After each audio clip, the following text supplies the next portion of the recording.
What's up, y'all? So I got a couple minutes while I'm at the park with the kids, so I figure I'd answer a couple of questions about the film projects that we're going to do at Park. So um, while we're doing the death row videos, let's see. Um, how do you want it? Both versions. Two of America's Most Wanted. Made niggas hit it up. Hit 'em up. All About You. I'm forgetting one. So anyway, as we were doing the videos, I suggested to Pac that we should start a company because for a couple of reasons. One, because Suge was holding money from me and Tracy as Tupac's camp, and he didn't like the fact that Pac had his own camp for film production. And then the other, I told, look, you get a portion of the production fee. So he liked that idea. And once we knocked out the videos, then he was ready. He was like, we're gonna make movies. It's on and cracking. And aside from Live to Tell, which was the script that he wrote in prison that he wanted to do, there were three film ideas he wanted to do. One was the Nat Turner story, which was I don't know if you guys know, I don't know if you should read up Nat Turner. Nat Turner was a renegade slave that killed his slave master and went on a rampage with a whole posse and killed a whole slew of motherfuckers. Uh, the other was a black version of 9.5 Weeks. 9.5 Weeks was a film, I believe, with Mickey Rourke and I forget the white chick who was in it, but it was a sexy, steamy film, and he wanted to do it for his people. He wanted people of color to have some sexuality like that on film. And then the last one was a black version of One Flew Over the Cuckoo's Nest, and that's the one that he wanted Snoop to play Jesus in. One Flew Over the Cuckoo's Nest is one of my favorite films. I was fucking jazzed about that. We were already discussing writing the scripts. There were two companies that wanted to do a deal with him. One was New Line Cinema and one was Paramount, because on Gridlock, Pocket proved that he could be bondable, meaning he can get an insurance bond and he was safe and he wasn't going to go to prison and whatnot. So it was basically four films that we're going to do. The three-picture deal we had. What's up, CJ? And man, we were, just a couple weeks before he passed, he let us know that we had, the three films were happening. And it's funny because to that point I had produced and directed. And I remember he was so excited. He came and he was like, yeah, Tracy, you produce and go, but you can be cinematographer. And I'm not a fucking cinematographer, but that was Pac, man. Unlimited. Um, no limits. It's funny because did you get that? No, I mean, the rights to those films. It's interesting because, yeah, that's an interesting legal question that you just asked me about who's got the rights to those films, but we'll see. Um, he was so innovative, so ahead of sort of the curve, so much more forward thinking than anyone else, even to this day. And that's kind of one of the aspects that I miss.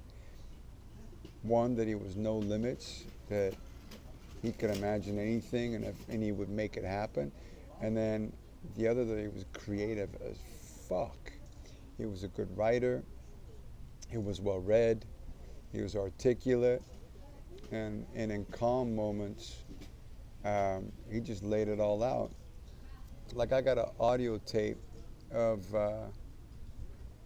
another script that he wanted to make that was a love story, and basically it's for an hour and a half. He just sat there with the writer and just rattled off the entire script from soup to nuts, but plot points, the drama, the sexual. I mean, he had it all. It was a trip.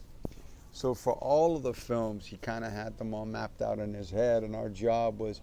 It's funny, we'd hired Paul Mooney, I think, to help write one of them. I don't know which one, but I remember we paid him $6,000, and he never wrote shit, and he never gave the $6,000 back to us either. Uh, Pac would it's funny. I was watching Quincy Jones's documentary, and you all definitely need to see it. It's on Netflix. He's the truth. Quincy Jones is the fucking truth. But Pac would have won a gang of Oscars by now. It's funny because I don't think he won a Grammy, right? He never won a Grammy. He got a honorary Grammy, but he would have won a gang of awards. The reason I brought Quincy Jones up is when I was at his crib, I saw Quincy Jones has got walls upon walls of awards, So I think Pac would have had a whole host of them. And I was excited at the prospect of winning an award as a director or producer or whatever, doing a Tupac movie. But I mean, never say never. The funding comes through, the right people come to the table, I'm still at it, It's funny, there's a lot of you like, oh, put the footage out, or when's your film coming out, when's your project coming out? I'll tell you this, anything Tupac related is not easy, never has been. But God willing, the right sort of energies, the perfect storm kind of needs to come into play for the right projects to happen. Because that biopic, it's interesting. I was talking to an old buddy of mine, Rashid, and he was saying, you got to take your hat off to L.T. Hutton for making the biopic. I agree. L.T. Hutton gets mad credit for making the fucking biopic. But the film as a whole was a travesty, and I'll tell you why. Because a whole generation of youngsters are going to believe that Pac was an average dude. Pac was not an average dude. There was nothing fucking average about that guy. So that to me, aside from the shitty script and the shitty acting by the lead character, I would have picked someone that looked less like him, but had more of that fire and rage and energy, and the acting chops. Because to my understanding, that guy had never been in a film before.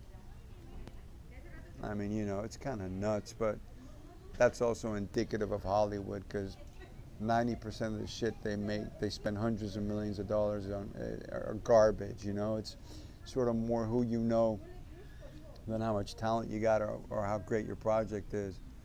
But could you believe they spent 40? I heard the budget for that was 40 million. But I'll tell you what, in my humble opinion, someone put about 32 million of that money in their pocket, because they couldn't have spent more than 8 million on that film. There's no way in hell.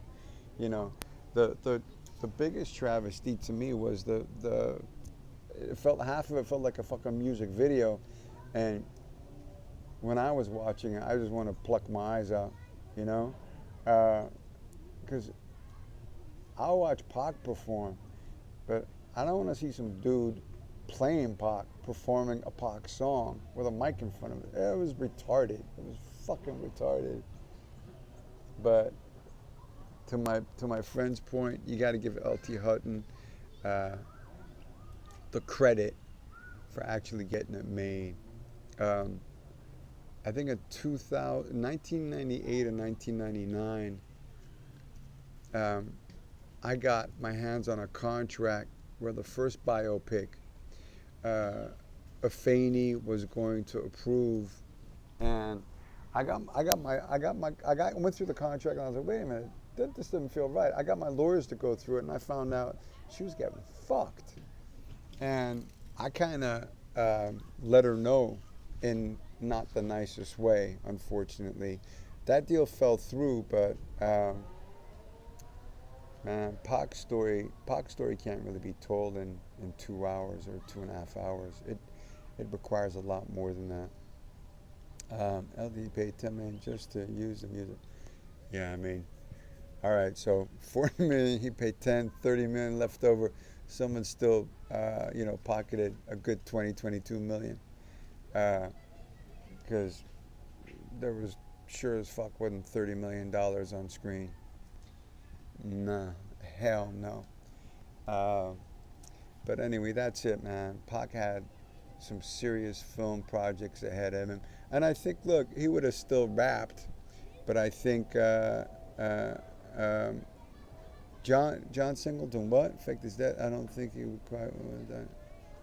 Yeah, Pac.